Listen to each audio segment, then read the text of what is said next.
iOS 26 has finally dropped. I've had it since they came out with the developer beta, so I done went through all the glitches, bugs, all that stuff. So I've had a lot of time and a lot of hands-on experience with iOS 26 and how it's pretty much evolved into what it is now, which is officially released to everybody. I'm going to be talking about what I love about the iOS 26 update alongside with what I hate, but that's a little too extreme to be saying about a software update. So what I wish would change. I think that's a better way of saying it, right? What's up with y'all? It's your boy Augie G. We're gonna get straight into it.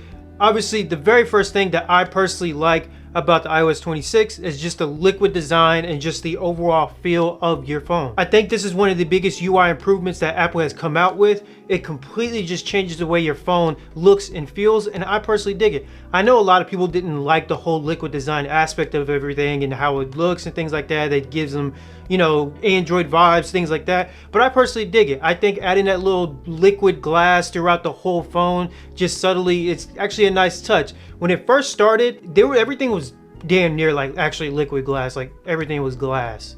Everything was super transparent, and then they really toned it down since the beginning of the whole iOS 26 beta, meaning that they made stuff more so frosted and kind of gives that liquid glass effect. But of course, you'll have the whole, you know, glass design whenever you scroll, like get down on your notification center, or like when you zoom in on things like that.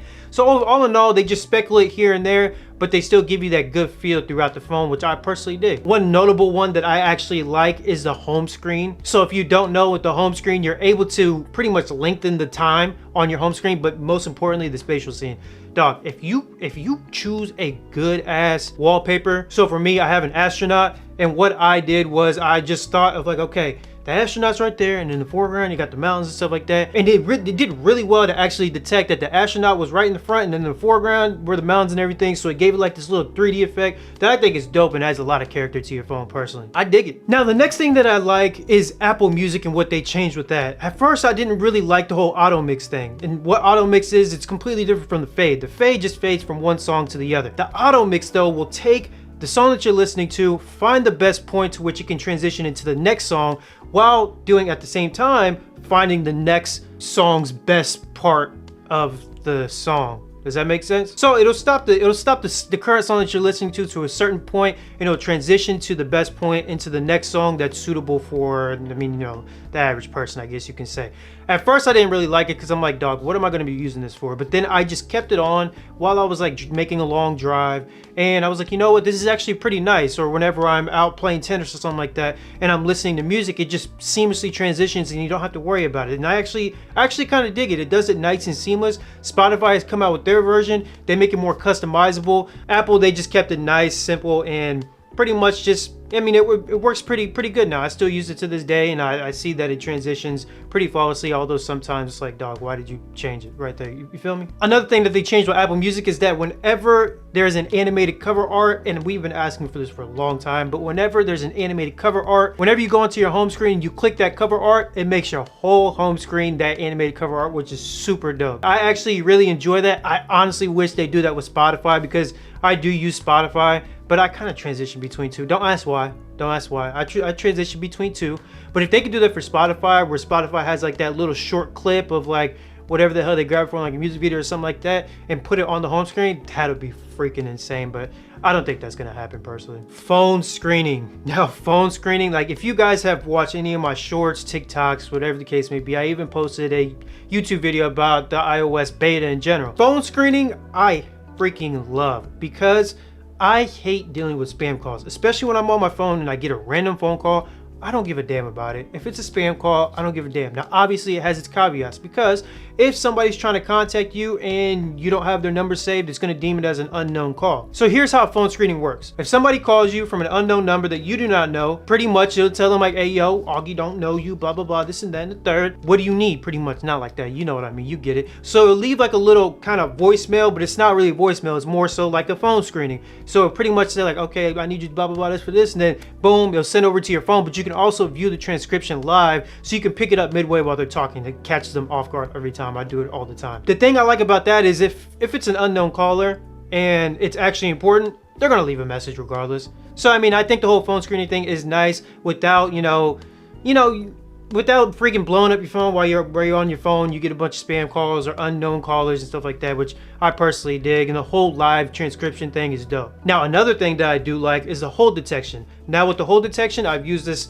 a few times. The only thing I can think of that will kind of mess with people that they won't use it is if it's a very important phone call that they don't want to put on hold and they actually have to hold just in case they come in. It does work really well, and it finds that stupid elevator music or whatever music that they're playing while they have you on hold, and all it does is it pretty much puts them on hold. It's like, hey yo, you gonna put me on hold, I'm gonna put you back on hold, you feel me? Pretty much what it'll do is it'll detect it, it'll say, well, do you want to hold this call? Boom, you click hold this call, and then it'll let you know whenever they come back. So what it does is it lets the person that put you on hold know, lets them know like, hey yo, they are on hold too, where we'll notify them that you just came back type deal. And it's dope because it has a little live transcription thing as well, same as the phone screening, to where you can be able to see everything there, so you don't got to worry about any like second guessing of like, are they on the phone, this, that, and the third. A lot of people didn't like the camera app type of redesign, but I enjoy it because I'm just a simplistic person.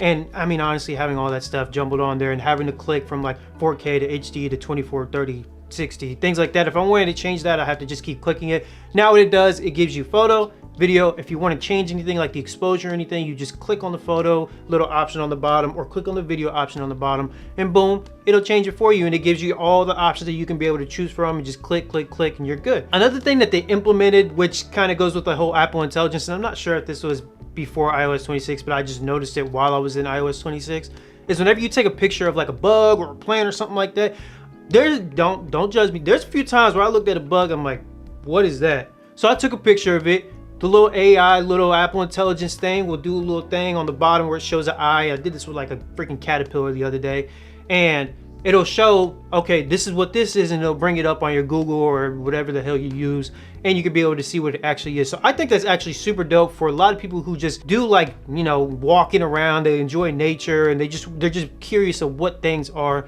It does really good at detecting that pretty damn quick too. And my last favorite thing that they changed in iOS 26 that I really enjoy is the screenshotting. But the thing about me when I screenshot is I just really want to send that screenshot to one person, and I don't want to keep it. And a lot of times I will save it to my photos, send it to the person, and forget to delete it. And I do that literally all the time. Now it gives you more options within the screenshotting to be able to either simply delete it without a confirmation. All you gotta do is just click the X on the top left if you accidentally screenshotted something. Or if you want to copy and delete, it allows you to do that whenever you click the check mark on the top right. So whenever you click the check mark, it'll say copy and delete, boom, you click that, and then you paste it to whatever messaging system that you want, and you'll be able to just send that screenshot over to somebody without it being in your Photos app, which it's freaking dope. And not only that, another thing that you can do is you can ask ChatGPT based on the screenshot that you took. So if you're curious about something, you can click the little message icon on the bottom left corner that says ask ChatGPT, blah, blah, blah, blah, blah. It'll let them know like, hey, yo, what is this? You know, and then ChatGPT will work with it, and it'll give you an answer based on that. Another thing that they implemented with Apple Intelligence is if like you circle on something, so if there's like something in the background, something like that, and you circle on it, it'll use Apple Intelligence, you know, the whole Apple Intelligence thing, and it'll give you like a Google search of what you searched up and or circled and things like that on the screenshot. And yeah, now here are some things that I wish changed or just Apple allowed us to do with the iOS 26. First off, CarPlay. At first, I really enjoy CarPlay, and CarPlay is just something that's really nice, super beneficial, that I just enjoy the UI of. But it was due for an update, and that's what they kind of did. So they solved pretty much the biggest issue for me personally, which was the whole whenever somebody phone calls you, it takes up your whole screen. So if you're paying attention to maps or something like that and somebody calls you, it took up your whole screen, and then boom, you had to either accept it or decline it. Now what it does, it just pops it up on the bottom in like a little bubble, and you can either decline it or accept it, which is super dope. We all like that. And then they also do tap backs and stuff like that. But here's the issue that I have with CarPlay. They came out with widgets, and I mean, widgets are fine, right? Whenever I first started with the iOS 26 developer beta, I was able to fit 2 widgets on there using the little smart zoomed in thing that they added into the settings, right? I was able to put 2 widgets there. But here's the thing about that. It didn't default to my home screen, so the widgets were never in my home screen. It always reverted back to the maps, music, and then now what they added, which is live activities. Here's the thing about this. If we're going to add widgets, Apple, we need to at least customize what we want on the home screen. And what I mean by that is the little quadrants that you put as the little default home screen, I want to be able to fully customize that to give me what I think that I deem is necessary. Because at the end of the day, in my personal opinion, CarPlay is meant to be informational while I'm driving, so I don't have to rely on getting on my phone at all. And what I would like, this is me personally, this is what I would like to have. Obviously, I would like to have, you know, the Maps widget be on there, but I would like to put widgets on there such as like Ask ChatGPT or send a quick message to so-and-so, or you know what I mean, and have like a little sliver for just the music that I can be able to quickly preview. Things like that, to where like you can be able to do on your iPhone with your home screen and stuff like that. I want to be able to do that in CarPlay, and I think that's just where they freaking missed it on that. They added the widgets, and you can add a good amount of widgets on there, but what am I going to do personally? Because now they changed it for me on the final update for my screen in particular, and I don't have like a super huge screen, but I have a decent sized screen. I'm only able to put one widget on there. What the hell am I going to do with one widget? You feel me? I know you guys feel me on that. I want full customization on my CarPlay. Another thing that they did with CarPlay was they allowed you to now stream or really AirPlay videos to your CarPlay while you're in park. But the thing about that is it's manufacturer specific. So if your manufacturer doesn't allow that or doesn't even enable that for CarPlay, you're not going to be able to get that feature at all, which is a kind of a bummer. So you'd have to use some sort of like developer made application to allow you to do that. That's one thing that kind of sucks, but that kind of is what it is. Another thing is the whole wallpaper thing. The wallpapers that they add on there, they're not good. Let's be honest, they're not the greatest. I don't understand why we can't just like upload a photo through like the CarPlay settings that we want to use for a wallpaper. I don't see it being that hard. I don't see how it can be any distracting or anything like that. I just don't see why they haven't implemented that yet. And that just honestly confuses the hell out of me. So, that's just how I feel about CarPlay. You guys let me know what you think about CarPlay. I'm just not a big fan of the whole, oh, we added liquid glass to it. I really don't care about the liquid glass on my thing, like on my CarPlay. Like, I don't know. Maybe that's just me. Another thing that I wish that they did, and honestly, this isn't going to be a super long segment, honestly, because there's not a lot that I can complain about with iOS 26, but I do wish it allowed us to be more customizable with our iPhone. Meaning, without the whole theme being liquid glass, just allow people to either choose liquid glass, not choose liquid glass, just give them certain themes that they can be able to utilize that have been in the whole Apple package, but also give them like super like customizable stuff. So like if they want to mess with the transparency of certain things to where it goes from like frosted to liquid glass, I think a slider would be super dope.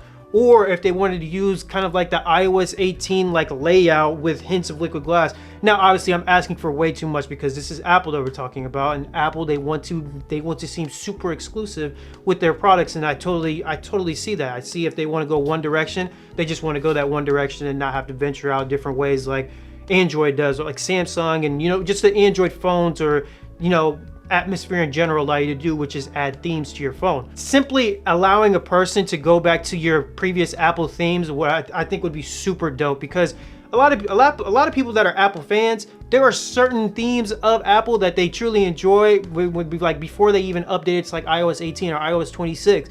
I think that would just be a super dope thing to allow people to use, similar to like what PlayStation 5 did. So PlayStation 5, you can either choose the PlayStation 5 theme, or you can go back to 4, 3, 2, 1, which I think is super dope, and it changes the sound of everything and things like that. But maybe I'm just asking for way too much here. Like I said, there's not a lot of things that I quote unquote hate or wish that would change. It's just really those two, which is more customization and then the whole CarPlay aspect of things. I didn't really expect this to be a super long segment to begin with. Hopefully you guys enjoyed this video. Let me know what you guys think of iOS 26. I personally think it's a good update all in all. In terms of like the UI and everything, I think it's a really good update for your iPhone. It gives you a whole new feel, look. You can do more to it, like the whole home screen thing. I think is dope. The Apple Music stuff, and then all the little features that they give you upon it. Hopefully this gave you some sort of insight. Of course, let me know if I'm bugging on certain things. If you like the CarPlay and I don't like the CarPlay, let me know. If there's certain customization stuff, let me know.